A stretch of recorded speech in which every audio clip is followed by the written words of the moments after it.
Okay, hello everyone. My name's Alexandra. I'm one of the team members at the Student Centre here. Thank you so much for joining us today. It looks like we're ready to begin.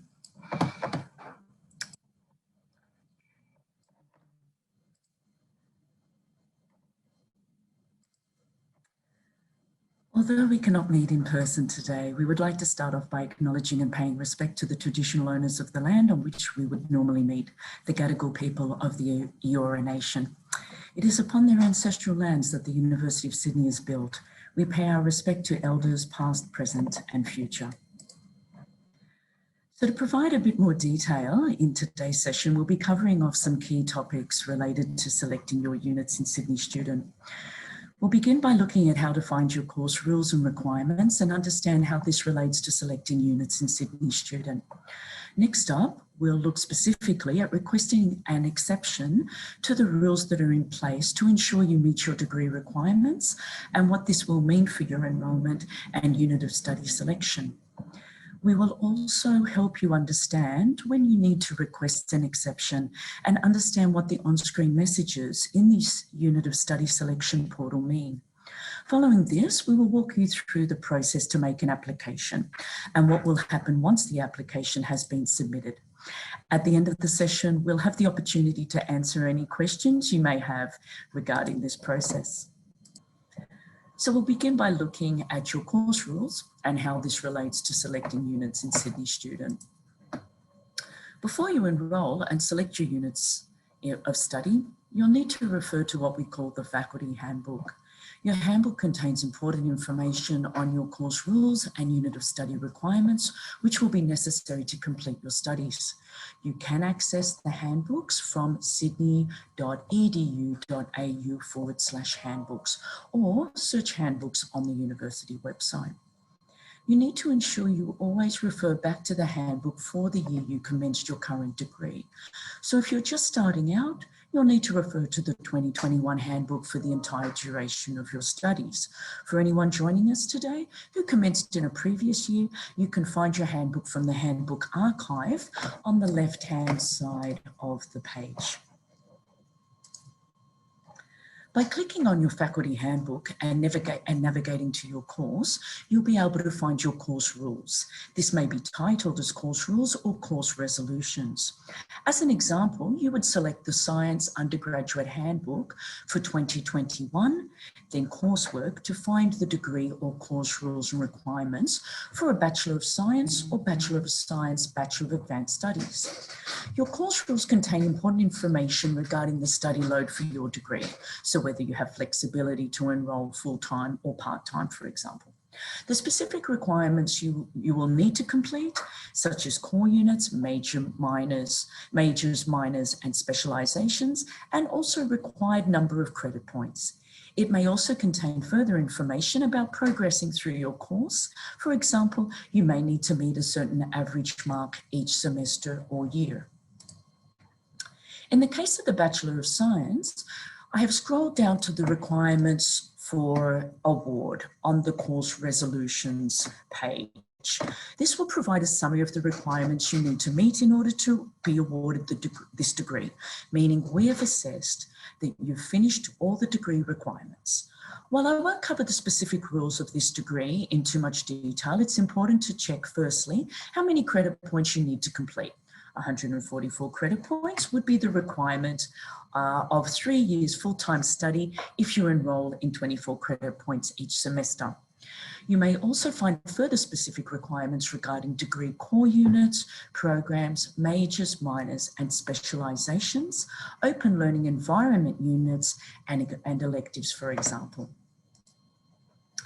In the unit of study selection screen, there are 4 primary sections. On the top left, you have a summary of your degree requirements, as you can see here, which should mimic the requirements outlined in your handbook. Just below that, we have your collections or collection tables. Collections are basically groups of units available for your course, divided up according to your course rules. On this screen, you will be able to see how many credit points you need to select from each collection to meet your course requirements. On this screen also, collections are based on groups of units. Sometimes individual collection tables will be linked with other collections in what we call a collection group. I do apologise if I repeated that. So you can see on the screen where collections are linked in a group by the dark grey heading. The heading will also tell you the maximum number of credit points you can select across the collection groups. Sorry, I have repeated myself there. Okay, on the top right, you can see a summary of the units you have just selected. And finally, on the bottom right is the tracking your totals table. The tracking your totals section reflects your degree requirements, so it will help you to keep track of the requirements you have met or still need to complete. The column titled required will tell you how many credit points are needed for each component of your degree, and the column titled current will tell you how many credit points contributing towards that requirement. For example, how many credit points you've selected which contribute towards a specific major or program, or how many you have selected towards your overall degree requirements, for example. The last two grey rows show how many credit points you have been selected towards a specific semester for the current year. So semester 1 and 2, 2021. It's important to note that when you're enrolling, you only need to select units for the current year, not your entire degree. Now that you've hopefully had a bit more understanding of each of the components of your unit of study selection, we can look at applying for an enrolment exception. When selecting your units of study, it's important to ensure that you're following your course rules to be able to successfully progress through your course and complete your course requirements. In general, you will not be able to request an exception to these rules, and where an error occurs in your unit of study selection, it's important that you check what you've selected and, where possible, make an alternative selection. In some cases, it may be necessary for you to request an exception to these rules, in which case you may need to apply for an enrolment exception request. While there are a series of specific instances that have been determined for which submitting an application may be appropriate, they are broadly categorised into a variation for firstly a unit of study rule, so relating to the specific subjects you've selected. Second would be a course rule, and the final one would be a collection rule, which, just to reiterate, are those individual tables appearing on your unit of study selection screen where you will select your units from. If you need to submit an enrolment exception, you need to submit your application as early as possible to ensure you can still enroll in your degree by the relevant deadlines and have your units confirmed before the last day to add. This is the last day to add or change units and normally falls on the last day of week 2 of the semester. For semester 1, you're encouraged to submit your application before 12th February. Before you make a request, there are a few important things to consider. Requests will take approximately 10 business days to process, but potentially longer during busy period prior to start of semester. You should also ensure you are only making a request where absolutely necessary, because you will not be able to complete enrolment or access your unit of study selection screen again until your requests have been processed. Your other units of study will not be confirmed until the request has been finalised and you are then able to confirm your units. So be aware that this may affect your ability to enrol in a unit with limited places. You cannot be added into a unit that is already full. There are also some other potential downstream impacts. So you won't be able to see your class timetable or enter preferences. You won't be able to submit an application for departmental permission if this is a requirement for one of the units you have selected, and you won't be able to submit a photo for your student card until enrolment has been completed. Let's look now at some of the reasons to apply for an enrolment exception in more detail. The first I will look at are exceptions to unit of study rules. Units of study you need to complete as part of your degree may have certain rules associated with them. This will inform if when you may complete the unit. There are 4 primary units of study rules: a prerequisite, shown by the letter P, is a unit of study you must complete prior to attempting the unit of study in question. You cannot add the unit unless you satisfy the prerequisite. A co-requisite, presented by the letter C, needs to be completed prior to or at the same time as the unit of study in question. A prohibition, shown by the letter N, may be listed if it's deemed that the knowledge and content covered in the two units overlaps. In this case, if you've already completed a prohibited unit, you will not be able to add the unit. And finally, an assumed knowledge requirement shown in your unit of table with a letter A is something that should be completed prior to attempting the unit in question. However, there will be nothing in Sydney Student preventing you from adding a unit with assumed knowledge. Although you may see pop-up messages in your unit selection screen to confirm you have the assumed knowledge required, this rule will not require an enrolment exception request to be submitted as the other three would. Before you enroll, you will be able to find unit rules in unit of study tables in your faculty handbook.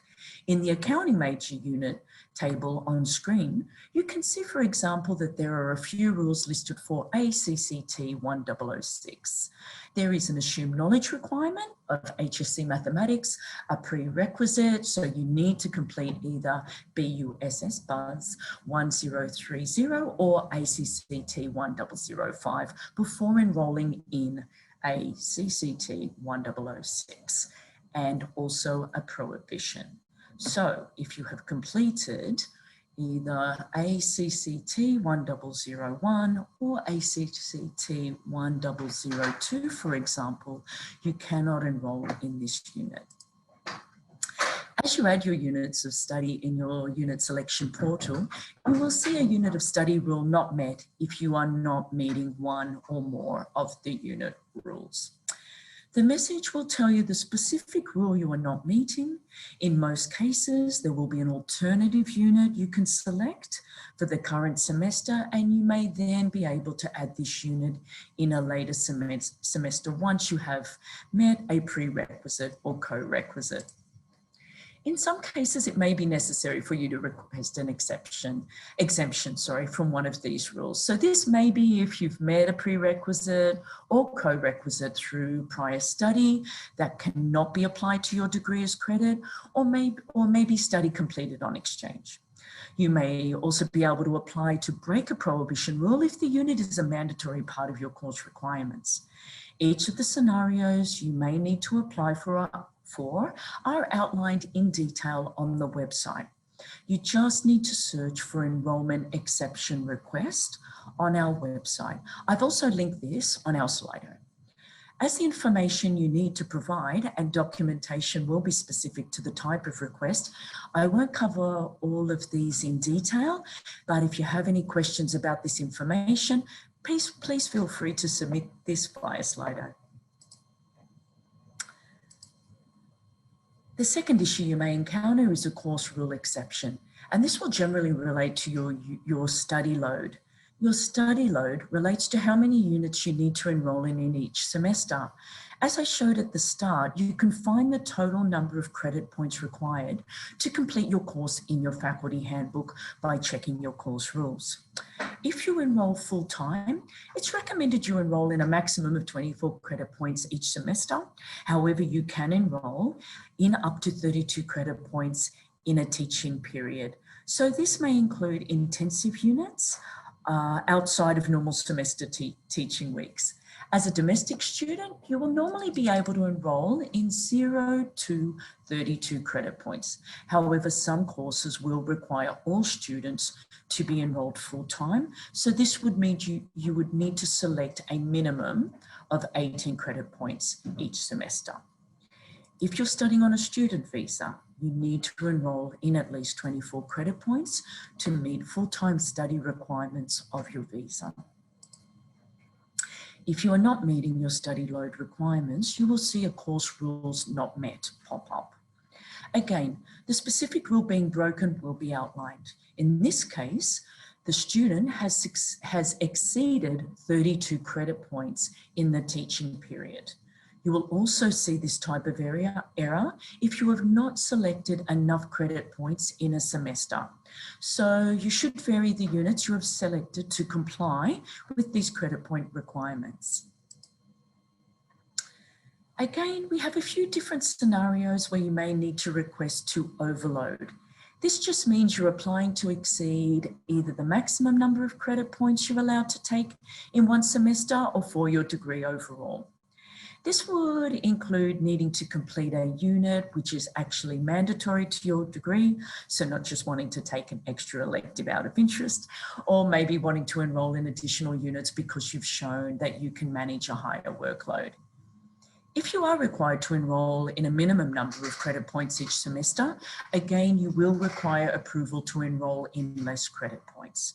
I would just make an important note for anyone studying on a student visa. If you have less than 24 credit points left to complete your degree and you are enrolling in your final semester, you can submit an enrollment exception request. However, if you are studying on a student visa and you find throughout your studies that you need to enroll in less than 24 credit points due to compassionate or compelling circumstances, you should not submit an enrollment exception request. Rather, you should finish your enrollment and then apply for a reduced study load. If you search for reduced study load on our website, you'll find more information about what is required to apply. The final type of rule I want to discuss is collection rules. As you've added your units, you will see an error if you try to select more credit points than the specified maximum number of credit points that can be selected from a specific collection. You will also see the green tick in the top right of the collection will no longer be green. If you've selected the maximum number of credit points from a collection, it's best to first check if you can select the unit from another collection. For example, if you've already selected the maximum number of credit points towards the collections for your major, but you wish to take another unit from those listed for this major, the system will prevent you from selecting it from the major collection tables. However, you may find that the unit is also listed under your general elective collections. If a unit is required for your course and cannot be selected from any other collection, then you may need to submit an enrollment exception request for this collection rule. Let's have a look now to actually making your application. Once you're happy with your unit of study selection, select Continue on the unit of study selection screen to be taken to the enrollment exception request form. The first table you'll see in your form will show all units you've selected, which will be pending.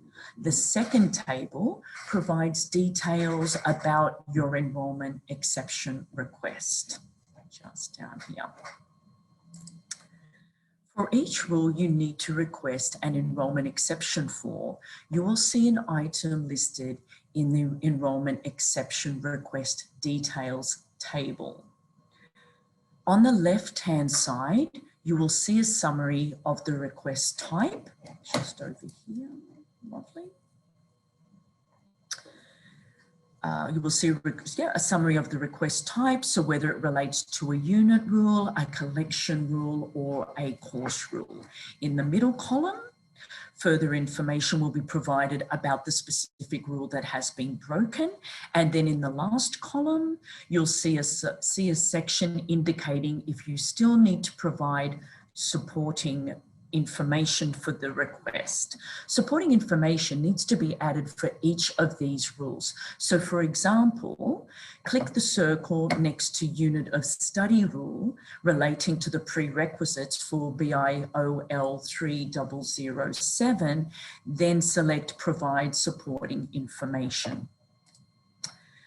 For the item we just selected, it will be necessary to provide supporting information. Firstly, you need to select the reason for applying by the drop-down menu. You will need to ensure you know why you're applying for an exception and select the appropriate option from the menu. Don't just select the first item in the list. Faculty services will consider the reason selected as part of your application, so it needs to be accurate. You will also need to provide a comment to provide further explanation about why you need to apply. Finally, you may be required to supply supporting documentation as part of your request. And again, I would encourage you to refer to the information on the website that relates to your specific request type. Once all information has been added, select Save down here and Continue.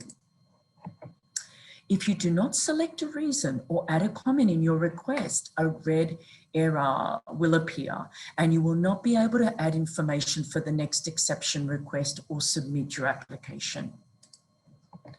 Once you've provided supporting information for each individual rule, a tick should appear in the last column down here. If you decide to go ahead with your application and you've provided all documentation, select Submit All Requests as shown number 2. The Save and Exit button will allow you to return to the application at a later stage. Selecting Save and Exit does not submit the application. Select Cancel All Requests if you decide not to proceed. You will then need to amend your units of study. An on-screen confirmation will appear if your application has been successfully submitted. If you don't receive a confirmation message, return to your unit of study selection to finalise and submit your request. It will take approximately 10 working days to receive an outcome, so ensure you apply as early as possible. To check the status of your request, go to Sydney Student, then select the My Requests tab. If further information is requested from the Faculty Services team, you'll be able to see this under My Requests also. Once all components of your request have been assessed, the outcome of your request will be sent to your university email. As your enrolment exception request will be considered holistically in regards to your enrolment and progression, you will not receive partial outcomes. So for example, if you've applied for an exception for multiple rules, these will be assessed in relation to one another. So you will not receive an outcome for one rule while waiting for others to be assessed. The column on the right-hand side will tell you if your enrolment exception has been approved or rejected. You can see there in the yellow. Ensure that you do also check the additional information section, as the Faculty Services team will provide further information about the reason for the outcome down here in the red. And most crucial part to remember is that once you receive your outcome, you need to log back into Sydney Student to confirm or amend your unit of study selection. Receiving an approved outcome does not mean your enrolment in the units has been confirmed. With the enrolment exception request process, you are only able to withdraw all requests. This is because your application is assessed in its entirety. So we need to confirm that each exception requested can be permitted alongside the others.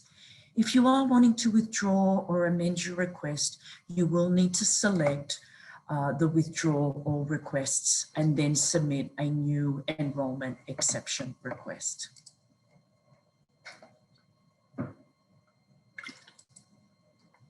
The last point I would like to cover is what to do if the unit you wish to add does not appear in your unit selection screen. If you cannot see a unit in your unit selection screen, this is likely because it's not part of your course rules. You should start by doing your own investigation to check if the unit appears in your handbook, or in some cases, your faculty may have transitional arrangements to reflect changes to unit availability. You should also ensure that you're looking in the relevant collection. If you've confirmed that the unit is part of your course requirements, but you cannot locate it, you will need to make an inquiry online through the Unit of Study Selection Issues form. I've provided the link via Slido, and it can also be accessed in the online inquiry form for current students published on our website and on our contact pages. Okay, so that brings us to the end of the presentation component. We'll now move on to answering any questions you may have, and we'll have the Slido shared for you so you'll be able to follow along. You will need to log onto Slido directly to see any written replies to questions. So just one moment.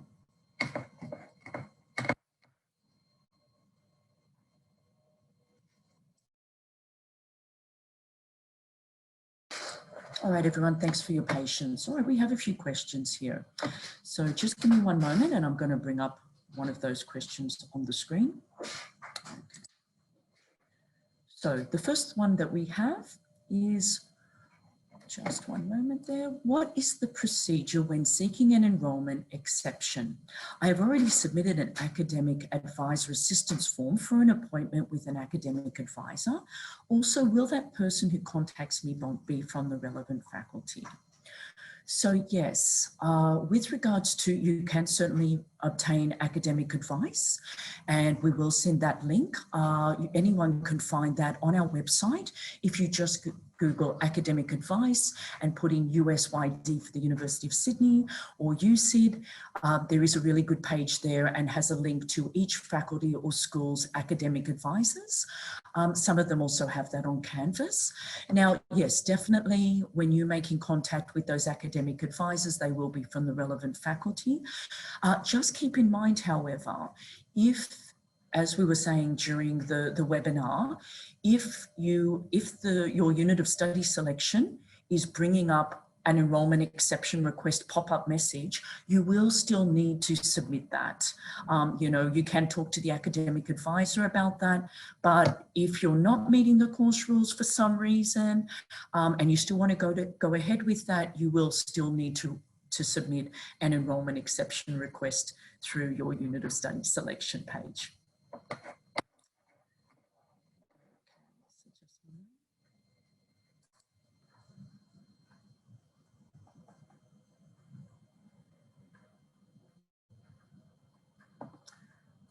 Okay.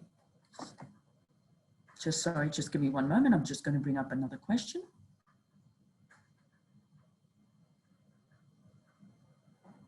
Okay, lovely. Yeah, so the next one we have, just one moment. Can you submit an enrolment exception request if you are studying a double major, but some of the classes overlap with the same class options? If not, how do I meet the credit requirements for both majors? So in certain circumstances, yes, if you are selecting some of those classes and they overlap or clash, once again, if the system is prompting an enrolment exception request, then you will probably need to go through that process. However, also do check your faculty handbook. In some cases, some faculties, some courses do sometimes allow for those. So it may not always prompt for an enrolment exception request, but generally, if the system does find that that is the case and you are, unfortunately, it's not meeting your course requirement rules, then you will need to go through the process of an enrolment exception request. Okay, just checking for one more question there.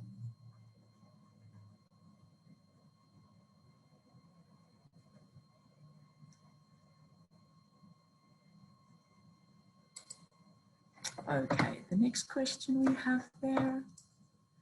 Do I have to select a unit of study for both semester 1 and semester 2 in one go in the unit of study selection? Look, generally, yes. Generally you are able to do so. Please keep in mind, however, that once you've completed enrolment, you can go back in and make changes, especially if for semester 2, If you do make, if you do decide to make that selection now for semester 2 and you wish to make changes later on, there will be the possibility, especially if you look at before the census date in semester 2, so you've got quite a bit of a time yet. As long as you keep in mind the census date and make those adjustments, you are able to do so. Do keep in mind it does depend on whether or not also you're on a student visa. You will probably find that if you are on a student visa, you'll find that the system will prompt you to select your units for semester 1 and 2. As a domestic student, that may not be so necessary. So it does depend on your circumstance if you have a bit of flexibility. But generally, if you wish to, and you're a domestic student, you can select for both semesters, or you may wish to just focus on semester 1, not completely enroll for semester 2, and as I said, complete your enrollment and then add or make changes. Just keep in mind the census date. And I think we'll just take one more there.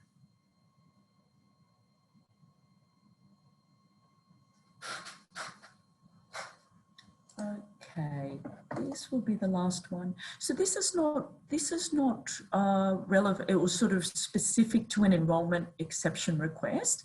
How do I withdraw from a course I currently enrolled in and enroll in another course? Okay, so you won't be needing to do an enrolment exception request for this. If you have enrolled and, for instance, you've received another offer and you're wishing to take that offer, we will provide a little bit more information. We will reply to you about the process. Just keep in mind, in that case, you will need to complete your enrolment, or you will probably need to reach out to us because you'll need to discontinue from, sorry, you have said you've currently enrolled, so you will need to discontinue from that current course that you're enrolled in. You can do that through Sydney Student. It's not a problem through your My Units of Study, and then you will be able to, once that is processed, you will be able to enroll in another course. But just to let everybody know, that's not part of the enrolment exception request. That is something that if you've already enrolled, you can do through Sydney Student, and we'll send you a bit more information. Okay, so just one moment, everyone. I'm going to just check if there's any more questions to complete, and thank you for your patience. Just one moment.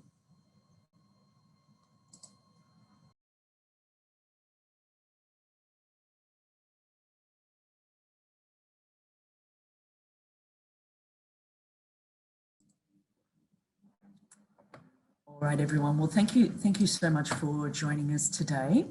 I hope you've enjoyed this session and hopefully learned some things along the way. I would suggest that you spend some time looking at the links and resources available through Slido. And if you have any further questions, you are then welcome to contact the Student Centre for assistance. You should also receive an email about today's session. There is a short survey attached. As this is our first few semesters offering webinars, it would be great to have some feedback from you all about whether or not you like the presentation style, if it answered your questions, and if there are any other topics you'd like us to cover. So I'd really encourage you to fill this out if you have a few minutes. We really want these sessions to be helpful for you. Thank you again for joining us. All the best.